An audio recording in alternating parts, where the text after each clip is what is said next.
วันนี้ป้าป้อมไปเดินเที่ยวตลาดมานะคะพอผ่านเขียงหมูก็เห็นซี่โครงหมูอ่อนแล้วก็คั่วตับหมูค่ะรักพี่เสียดายน้องก็เลยเอามาทั้งคู่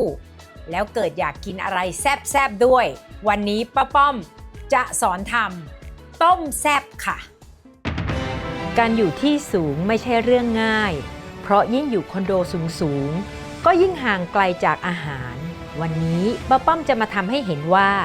ครัวเล็กๆในคอนโดก็ทำอาหารดีๆได้ใช้งบไม่สูงและทำให้ชีวิตบนที่สูงขึ้นได้อีกขึ้นไปค่ะขึ้นไปครัวชั้นสูงกัน High Zone Kitchen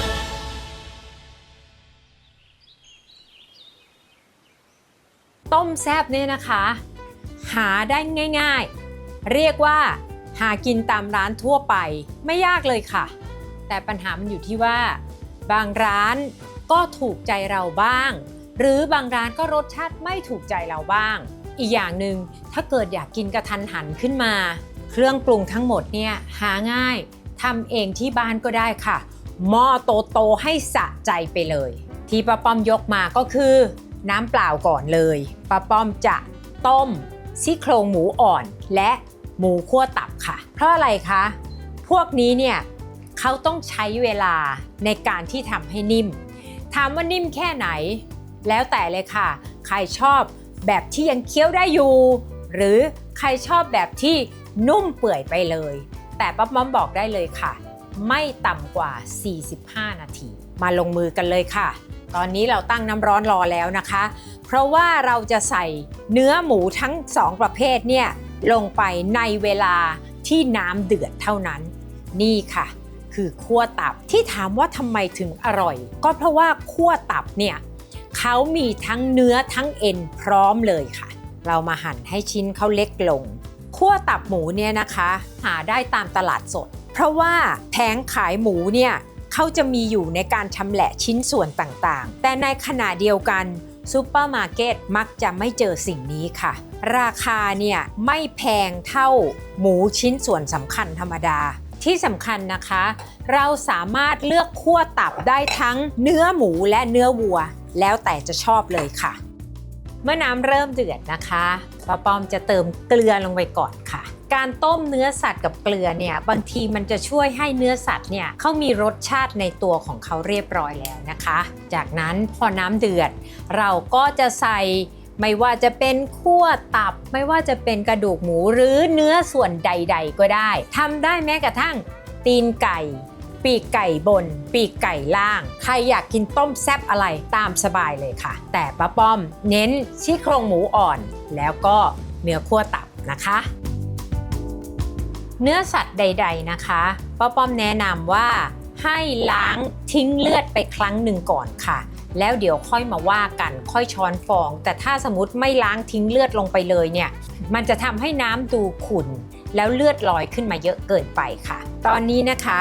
เราต้มน้ำซุปไปเรื่อยๆเลือกได้2ทางปิดฝาแล้วแง้มไว้หรือว่าเปิดฝาตุ๋นไฟอ่อนๆไปเรื่อยๆแต่สำหรับป้าป้อมเดี๋ยวป้าป้อมจะปิดฝาแง้มไว้เพราะการเก็บความร้อนด้วยวิธีนี้จะทำให้เปื่อยได้เร็วกว่าค่ะแต่อย่าลืมนะป้าป้อมบอกแล้วเราจะตุ๋นอะไรเวลาเท่าไหร่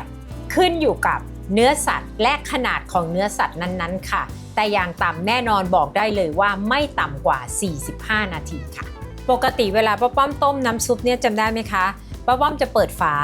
แล้วก็จะใช้ไฟรุมอ่อนๆแต่กรณีนี้ป้าป้อมไม่ห่วงความใสของน้ำซุปเลยเพราะว่าเดี๋ยวเครื่องต่างๆของเราลงไปเนี่ยความใสก็ไม่จำเป็นในต้มแซ่บแล้วค่ะคราวนี้นอกจากต้มตัวมันเองแล้วป้าป้อมก็มีตัวเสริมค่ะนั่นก็คือในกลุ่มของเครื่องต้มยำค่ะอย่างแรกคือตะไคร้นะคะถามว่าต้มแซ่บเนี่ยก็คงไม่มีสูตรอะไรแน่นอนหรอกค่ะเป็นการต้มยำแล้วก็เป็นการใส่เครื่องปรุงอะไรบ้างมากกว่าให้ทุกคนได้ลองทำแล้วหากลิ่นรสที่ตัวเองชอบจริงๆนะคะสำหรับป้าป้อมตะไคร้ป้าป้อมเอามาทุบก่อนทุบให้พอแตกเพื่อให้เขาส่งกลิ่นในน้ำซุปค่ะหั่นให้เล็กลงนะคะ ตะไคร้ข่าทุบให้แตกเช่นกันนะคะ ใบมะกรูดฉีกเอาก้านกลางทิ้งนะคะ ตัวที่จะทำให้น้ำซุปของเราหวานขึ้นก็คือหอมแดงค่ะบุบให้พอแตกเช่นกันนะคะ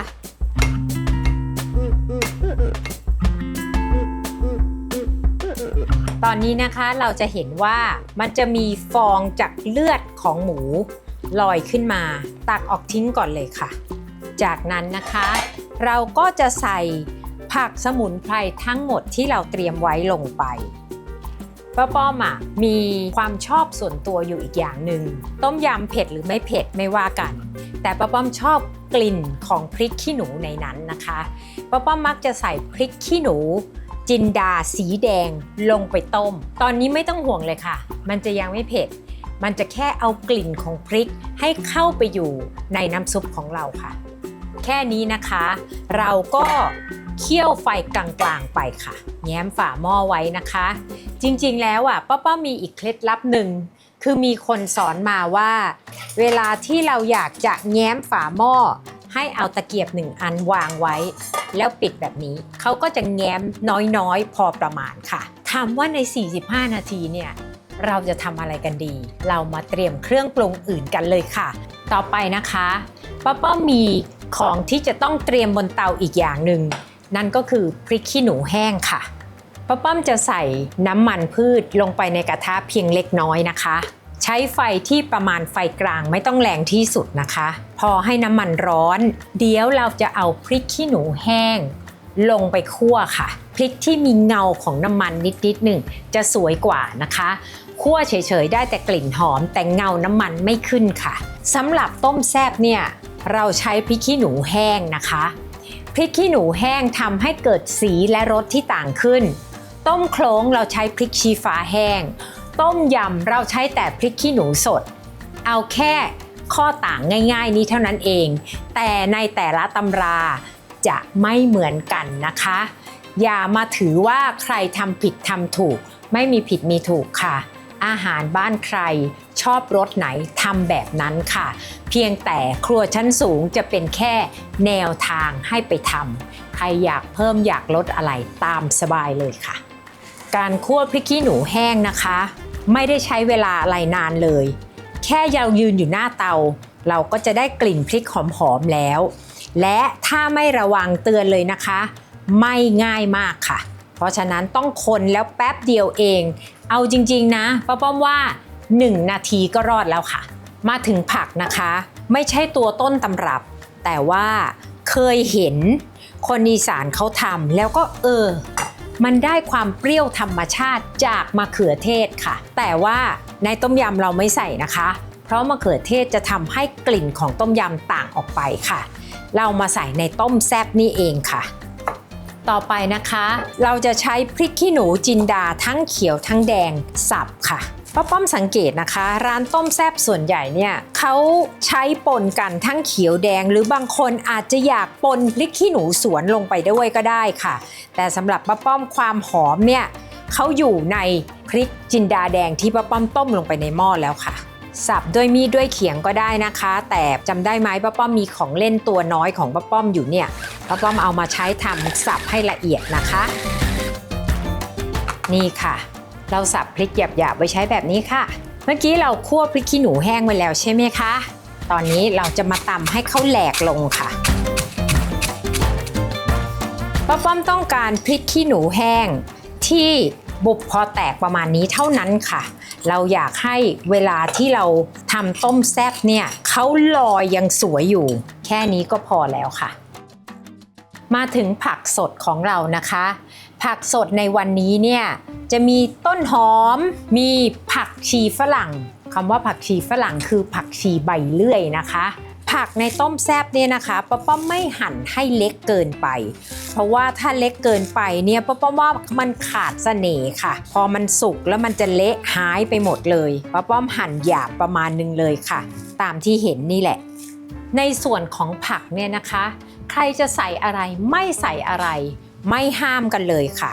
อย่างป้อมเนี่ยเป็นคนชอบผักชีจีนก็จะใส่ผักชีลงไปด้วยมีผักอีกอย่างหนึ่งที่ ตามร้านอีสานเขาใส่ป้าป้อมเนี่ยไม่แน่ใจเพราะป้าป้อมไม่ใช่คนอีสานต้นฉบับแต่ป้าป้อมเนี่ยเคยชิมแล้วอร่อยนั่นก็คือบางเจ้าใส่สะระแหน่ลงไปด้วยค่ะมันก็จะได้กลิ่นหอมจากใบผักเพิ่มขึ้นอีกนะคะสำหรับสะระแหน่ป้าป้อมเตรียมไว้แต่ยังไม่ใส่นะคะเดี๋ยวเรามาดูว่าเราอยากได้กลิ่นหอมนั้นไหมค่อยว่ากันนี่ก็ผ่านเวลาไประยะหนึ่งแล้วนะคะโอ้โหน่ากินจริงๆเลยค่ะจริงๆนะเราจะดูง่ายๆแล้วถ้ากระดูกหมูเริ่มเปื่อยนะคะเขาจะมีการหดตัวจากกระดูกแข็งแบบนี้ค่ะเราเช็คความนิ่มโดยการใช้ซ่อมจิ้มนะคะอันนี้แค่พอจิ้มได้ป้าป้อมว่ายังเปื่อยไม่พอเวลากินอาจจะเหนื่อยฟันเราหน่อยค่ะเพราะฉะนั้นเคี่ยวต่อไปดังนั้นอีกผักหนึ่งที่ป้าป้อมอยากได้คือสะระแหน่เรามาเด็ดสะระแหน่กันเลยค่ะ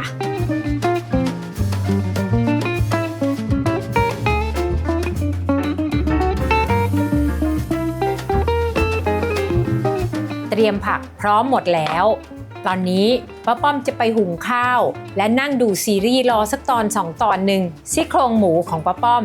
อาจจะเปื่อยพอดีก็ได้ค่ะเดี๋ยวเจอกันใหม่ค่ะเรามาเช็คกันนะคะว่าหมูเราใช้ได้หรือยังตอนนี้ป้าป้อมทิ่มลงไปมันง่ายขึ้นเยอะเลยนะคะง่ายแล้วก็ดูง่ายๆแบบนี้เลยค่ะมันหดจากกระดูกที่เป็นกระดูกแข็งแบบนี้ค่ะแสดงว่าเนื้อเขาเริ่มจะปลิ้นออกมาเริ่มจะนิ่มแล้วนะคะตอนนี้เนี่ยพอเกือบจะได้ที่เต็มที่แล้วป้าป้อมจะใส่มะเขือเทศที่หั่นไว้จะเริ่มเป็นรสเปรี้ยวบางๆของต้มแซ่บแล้วค่ะจริงๆแล้วนะคะอาจจะต้มมะเขือเทศแบบพอออกรสหรือบางคนจะต้มจนมะเขือเทศเละไปกับน้ำเลยก็ได้ค่ะไม่ผิดนะคะเมื่อต้มได้ที่แล้วอย่าเพิ่งปรุงรสอย่าเพิ่งทำอะไรเด็ดขาดถ้าคิดว่าครอบครัวเรากินครั้งเดียวไม่หมดป้าป้อมแนะนำให้แบ่งเป็นกล่องเล็กๆส่วนเล็กๆเท่าที่พอจะกินแต่ละครั้งเข้าช่องแข็งไว้ค่ะพอถึงเวลาเราเอาออกมาละลายและปรุงเป็นชามๆไปตอนนี้นะคะป้าป้อมจะมาทำให้ดูว่าป้าป้อมต้มหม้อใหญ่ไว้และครั้งเดียวกินไม่หมดนะคะป้าป้อมก็จะแบ่งเป็นส่วนกินเป็นครั้งๆไปแบบนี้ค่ะเอาละค่ะเราแยกออกมาตั้งน้ำซุปต้มแซ่บให้เดือดก่อนแล้วชิมครั้งแรกมีแค่แตะเกลือเบาๆคราวนี้ล่ะป้าป้อมจะเริ่มปรุงแล้วค่ะการเริ่มปรุงของป้าป้อมนะคะจะเริ่มจากเค็มก่อนค่ะเค็มเรามาจากน้ำปลานะคะสังเกตไหมป้าป้อมใส่ตอนที่กำลังเดือดพล่านเลยถ้าใครคิดว่าน้ำปลาจะแรงไปหรือต้องการเพิ่มเค็มโดยไม่ให้กลิ่นน้ำปลาแรงกว่านี้แล้วเราสามารถใช้เกลือแทนได้นะคะแต่อันนี้ป้าป้อมมีความเค็มอยู่ในโน้ตบ้างแล้วเพราะฉะนั้นแตะเกลืออีกนิดเดียวเอาอยู่และป้าป้อมจะบอกว่าปรุงเค็ม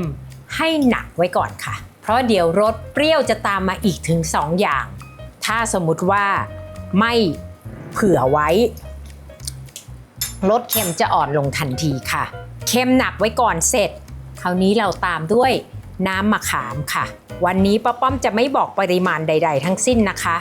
เพราะว่ารสชาติชอบอย่างไรถ้าป้าป้อมพูดไปโอ๊ยเดี๋ยวไม่เปรี้ยวเดี๋ยวไม่เค็มเดี๋ยวไม่หวานอันนี้แล้วแต่คนชอบเลยค่ะสารภาพว่าป้าป้อมเป็นคนไม่กินเปรี้ยวมากนะคะเพราะฉะนั้นป้าป้อมจะเบามือเรื่องเปรี้ยวของตัวเองลงแต่ต้องมีครบทั้งน้ำมะขามทั้งน้ำมะนาวนะคะตอนนี้นะคะแค่มะขามลองชิมดูเมื่อกี้เราอุตส่าห์เค็มเผื่อไว้แล้วถ้าไม่พอตอนนี้ยังพอลงเกลือได้แต่อย่าเพิ่งเปรี้ยวมะนาวนะคะจากนั้นพริกขี้หนูแห้งที่เราบดไว้เริ่มแซ่บแล้วนะคะกลิ่นรสก็มาแล้วเนี่ยตามด้วยพริกขี้หนูสดค่ะคราวนี้ล่ะจะแซ่บแค่ไหนเรื่องของเราแล้วเห็นไหมคะสีสันเริ่มมาแล้วขอชิมอีกทีนะคะคือที่สุดค่ะมีเปรี้ยวเบาๆมีเค็มพอแล้วป้าป้อมจะยังไม่ใส่อื่นความเผ็ดเท่าที่ต้องการเราใกล้จะจบแล้วนะคะเราจะจบด้วยสิ่งนี้ค่ะผัก3 อย่างที่เราผสมกันไว้ ใส่ลงไปเลยค่ะ ตามด้วยสะระแหน่อีกนิดหน่อยค่ะเพราะป้อมชอบกลิ่นสะระแหน่ในตัวต้มแซ่บนะคะ นี่ดูสิคะน่ากินขนาดไหนสีสันมีมะเขือเทศเล็กน้อยมีพริกโหที่สุดมากๆและปิดไฟนะคะปิดไฟแล้วเอาลงจากความร้อนตบท้ายด้วยน้ำมะนาวค่ะแค่นี้ต้มแซ่บของเราก็น่ากินมากแล้วเห็นไหมคะ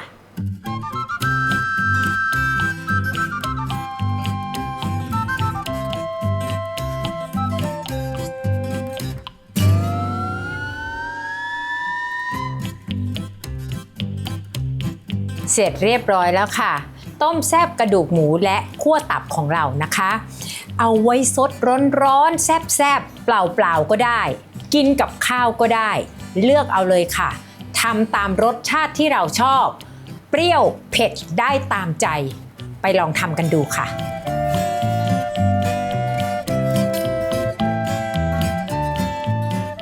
เก็บครัวเสร็จแล้วก็มากดกระดิ่งกด Subscribe ไว้นะคะเพราะว่าครัวชั้นสูงยังมีอีกหลายเมนูจะได้ไม่พลาดกันค่ะ